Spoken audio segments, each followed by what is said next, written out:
Seorang lelaki yang ternyata menyembunyikan identitasnya dirinya adalah seorang waria, punya pekerjaan jelas, bahkan dirinya dikenal baik di tetangganya, dihabisi 3 pemuda pengangguran berniat mengambil harta benda di jalanan saat itu. Seorang lelaki bernama Jejen Suteja berusia 29 tahun, tinggal di rumah sederhana di Desa Mahasari, Majalengka. Sehari-hari Jejen sendiri bekerja di salah satu perusahaan swasta di Majalengka sebagai staf karyawan tersebut. Dikenal sebagai lelaki yang baik, ramah, punya sopan santun dan kerap juga menyapa orang-orang. Para tetangga pun menyukai Jejen. Saat dewasa, Jejen pun sadar kalau dirinya suka sesama lelaki, namun dirahasiakan dari keluarga besar. Jejen bahkan punya kebiasaan sering memakai make up dan baju perempuan. Bahkan belakangan sahabat-sahabat dari Jejen menegaskan kalau Jejen adalah seorang waria. Meski dikenal sebagai waria, namun Jejen tetap diterima di lingkungan pertemanan dan juga di kantor. Teman-teman kantor menyebutkan dalam masalah pekerjaan Jejen profesional dan juga baik ke teman-teman. Namun berbeda dengan 3 laki-laki lainnya, seorang lelaki bernama Jainal Abidin berusia 20 tahun di Cibolerang, Majalengka. Punya 2 sahabat bernama Ahmad 30 tahun dan juga Ade Ruhiyat 23 tahun. Mereka bersahabat, bertetangga dari kecil, bahkan kerjaan mereka pun sama. Dikenal sebagai 3 pemuda arogan, sering bermasalah di kampungnya dan tak disukai karena sering bikin gaduh. Malam itu, tepatnya di tanggal 5 November 2015, Jainal yang sedang bokeh kere mengajak kedua temannya untuk merampok seseorang. Saat itu pun bahkan keduanya setuju karena ternyata kedua dari orang tersebut pun sama-sama kere. Berniat melakukan perampokan demi uang, ketiganya pun jalan-jalan dengan motor mencari mangsa. Tak dapat hingga akhirnya mereka nongkrong di salah satu tempat di depan Ruko Jatiwangi Square.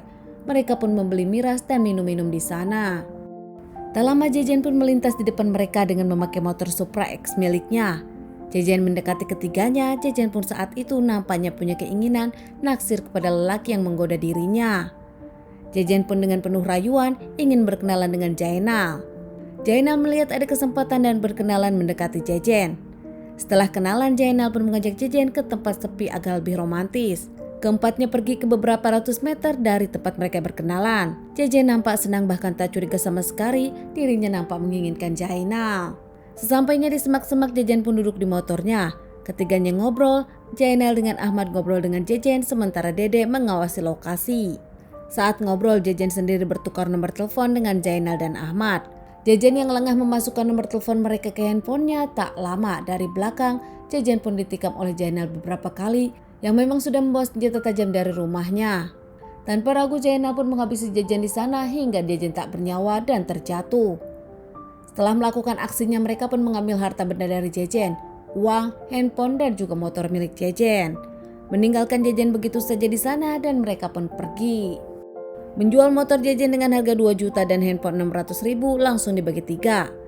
Jainal mendapatkan uang 1,3 juta, Ahmad 800, sementara Ade yang hanya menjaga 350.000. Di tanggal 6 November 2015, seorang remaja melintas dan penasaran dengan sesosok tumpukan yang ternyata jasad seorang korban yang tak bernyawa. Remaja itu pun langsung berteriak histeris meminta pertolongan dari para warga. Tak lama warga pun berdatangan dan melaporkan kejadian ini kepada pihak yang berwajib. Pihak kepolisian pun datang ke TKP menyelidiki kasus ini, menemukan beberapa barang bukti, ada kosmetik, sendal wanita dan juga beberapa puntung rokok. Jasad dibawa ke rumah sakit untuk dilakukan otopsi. Setelah dicocokkan, petugas menduga ini adalah jasad waria yang dihabisi dirampok. Berdasarkan hasil identifikasi sidik jari, jasad tersebut adalah Jejen Suteja dan korban pun banyak mendapatkan tikaman senjata tajam menyebabkan dirinya kehilangan cairan merah dan berpulang. Setelah diketahui identitas Jejen, usai dilakukan otopsi, jasad dikembalikan ke keluarga untuk dilakukan pemakaman. Keluarga pun nampak kaget tak menyangka, namun kini keluarga meminta pihak yang berwajib segera mengamankan pelaku.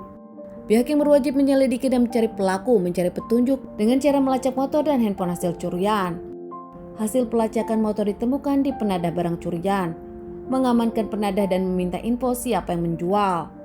Tak lama penadah pun mengakui membeli motor tersebut dari 3 pemuda. Penadah pun memberi ciri-ciri pelakunya. Penuh kerja keras pihak yang berwajib pun 2 bulan kemudian akhirnya mengamankan 3 pelaku. Jainal Abidin dengan keduanya diamankan di rumah masing-masing. Saat itu Jainal Abidin memberikan perlawanan hingga akhirnya didor pihak yang berwajib. Pelaku pun akhirnya mengakui dan menyebutkan motifnya karena mereka ingin merampok, mendapatkan uang dari Jejen yang saat itu nampak memakai kendaraan. Diamankan menjalani beberapa kali persidangan hingga akhirnya mereka bertiga divonis 15 tahun penjara. Ketiganya dinyatakan bersalah karena menghabisi Jejen, bahkan menurut hakim menyebutkan kalau ketiganya nampak seperti orang tak menyesal.